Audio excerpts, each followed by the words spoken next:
Përshëndetje miq.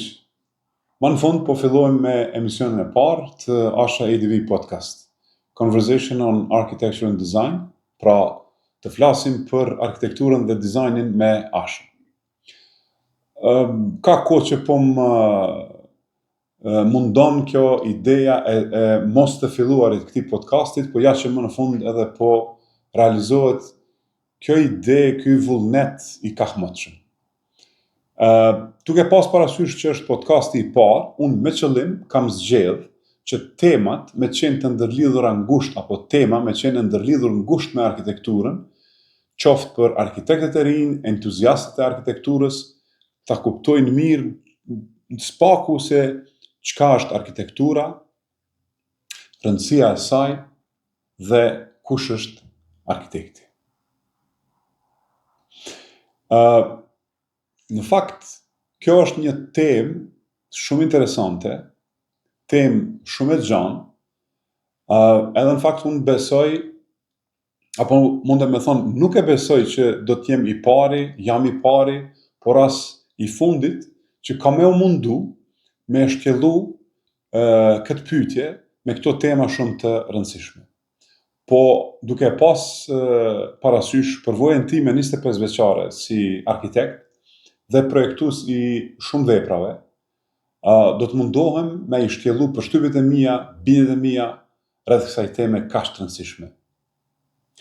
Arkitektura ka një histori të lashtë. Pra, nga kohërat e lashta, e dim, njeriu ka pasur një dëshirë të natyrshme për me eksploru edhe për me gjetë mënyra për të mbijetuar.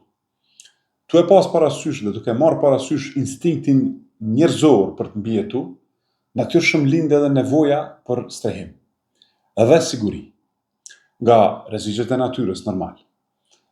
Fillimisht njeriu ka zgjedh strehimin që e ka gjetë gatshëm, pra shpellat, si një zgjidhje e përkohshme për të përballuar këto sfida.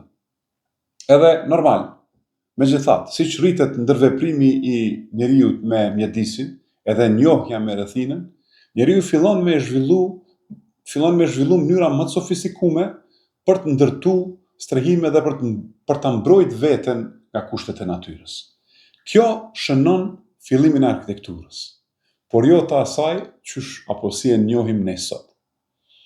Eksplorimi dhe njohja e mëtejshme e mjedisit bën që njeriu të braktisë shpellat dhe të kërkon zgjidhje më efikase për nevojat e tij. Kështu filluan me u zhvillu teknikat dhe metodat e ndërtimit, duke përfshi së pari ndërtimin me gur, ndërtimin me dru, deg, gjethe e madje edhe gërmim. Ky proces tregon se arkitektura nuk shërben vetëm për të ndërtuar struktura fizike, por gjithashtu është një shprehje e aftësisë së njeriut për të kriju, formësu dhe për të përshtatë mjedisin në mënyrë që të përmbush nevojat dhe qëllimet e veta, nevojat dhe qëllimet e tija. Prandaj, arkitektura dhe historia e arkitekturës fillon nga nevoja themelore pra e njeriut për strehim dhe siguri, dhe normal evolon në një praktikë më komplekse që përfshin aspektin funksional, estetik, social të ndërtimit nga vetë njeriu. Kjo është arkitektura si ne e njohim sot. Me këtë rast dhe po du me njëherë me ndërlidh me temën e rëndësishme, pra rëndësia e arkitekturës.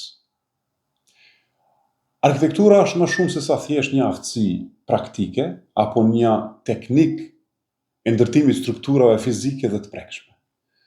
Ajo është për mu një ndërthurje e artit dhe e shkencës, që përfshin dizajnin, planifikimin dhe ndërtimin e ambienteve, hapësirave dhe strukturave të tjera të ndryshme. Duke përfshi normale edhe elementet funksionale, estetike, sociale edhe të qëndrueshme. Rëndësia e arkitekturës, siç po e shihni, shtrihet në shumë dimensione dhe shumë nivele. Në fakt, në nivelin më bazik, arkitektura ka një rol thelbësor në sigurinë dhe mirëqenien e njerëzve. Ajo siguron strehim dhe mbrojtje nga elementet e natyrës, duke na ofruar një ambient sigurt dhe të rehatshëm që njerëzit të jetojnë, të punojnë dhe të lëvizin. Përveç kësaj, arkitektura gjithashtu ka një ndikim të madh në mjedis dhe në komunitet ku ndërtohet, duke ndiku në përshtatshmërinë e ambientit të ndërtuar dhe nevojat e po ashtu edhe aspiratat e vetë banorëve. Në nivelin tjetër, pra në nivel më të gjanë, arkitektura është një shprehje e kulturës dhe identitetit të një populli. Pra, ajo reflekton vlerat dhe traditat e një shoqërie nëpërmjet dizajnit dhe stilistikës së ndërtimeve. Prandaj, arkitektura është një kornizë, nëse mundem me thënë, një medium për të promovuar dhe për të mbrojtur trashëgiminë kulturore dhe historike të një vendi. Në fund, arkitektura ka një ndikim të rëndësishëm në jetën tonë të përditshme, duke kriju dhe formësu mjedisin në të cilin ne jetojmë, punojmë dhe lëvizim. Ajo formon përvojën tonë të hapësirës dhe promovon një ndjetësi të përbashkët të identitetit dhe komunitetit. Prandaj, arkitektura është një aspekt i rëndësishëm i shoqërisë sonë dhe ka një ndikim të thellë në mirëqenien tonë të përgjithshme. E tani shtrohet pyetja dhe lind natyrshëm pyetja: kush e praktikon arkitekturën? Kush është arkitekti? Roli dhe rëndësia e arkitektit ndryshojnë dhe evoluon sipas epokave.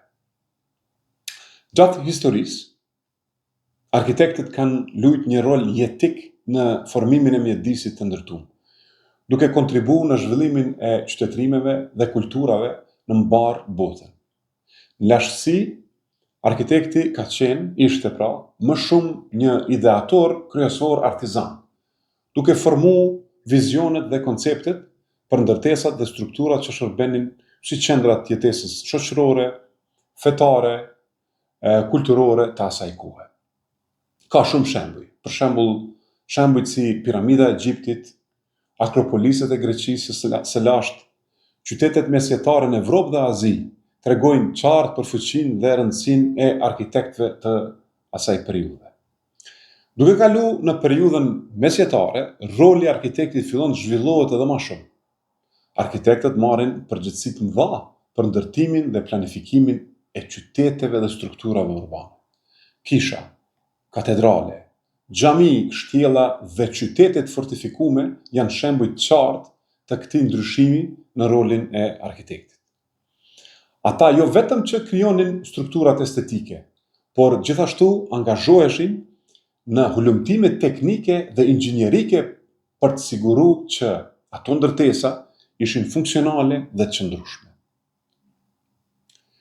Pra, nuk ishte një ndarje të mirëfillt ndërmjet arkitektit dhe inxhinierit. Arkitekti bënte të dyat bashkë.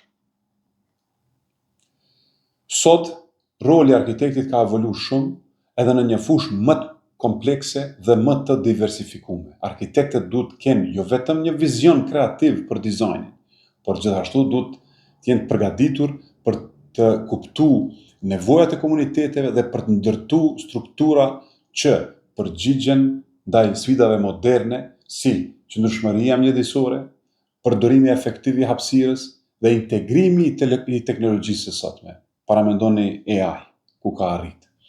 Kështu arkitekti sot luan një rol të rëndësishëm në krijimin dhe mirëmbajtjen e mjedisit të ndërtuar që reflekton nevojat dhe vlerat e shoqërisë së tij.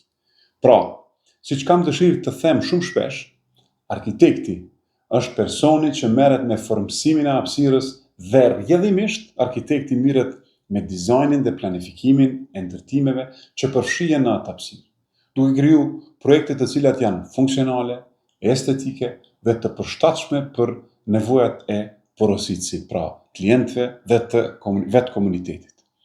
Sot arkitektet kanë një rol të rëndësishëm në shoqëri, duke kontribuar në zhvillimin e qyteteve, në promovimin e kulturës dhe identitetit të atij vendi apo të një vendi të caktuar, dhe në mbrojtjen e mjedisit natyror posaçërisht. Përgjegjësitë e arkitektëve përfshijnë shkallën nga projekte të vogla të ndërtimeve të përditshme deri te projekte të mëdha urbanistike dhe arkitektonike. Arkitektët punojnë me klientët, inxhinierët dhe konstruktorët për të siguruar që projekte të realizohen me sukses dhe të përmbushin qëllimet e tyre në mënyrë efikase dhe inovative. Në fund fundit, arkitektët janë krijues që ndikojnë shumë në mjedisin dhe në jetën tonë të përditshme në mënyra të shumta dhe të rëndësishme. Unë me mburje mund të them që arkitektura është një profesion shumë fisnik. Prandaj, për të gjithë ju që jeni entuziast të arkitekturës, studioni arkitekturën, jeni profesionist në fushë të arkitekturës, ju lutem të keni kujdes dhe të mundoheni që sa më shumë të kontriboni me këtë profesion fisnik në hapësirën ku jetoni dhe ku kontriboni. Ju falenderoj shumë miq, uroj të ndëgjohemi shumë shpejt në podcastin e radhës.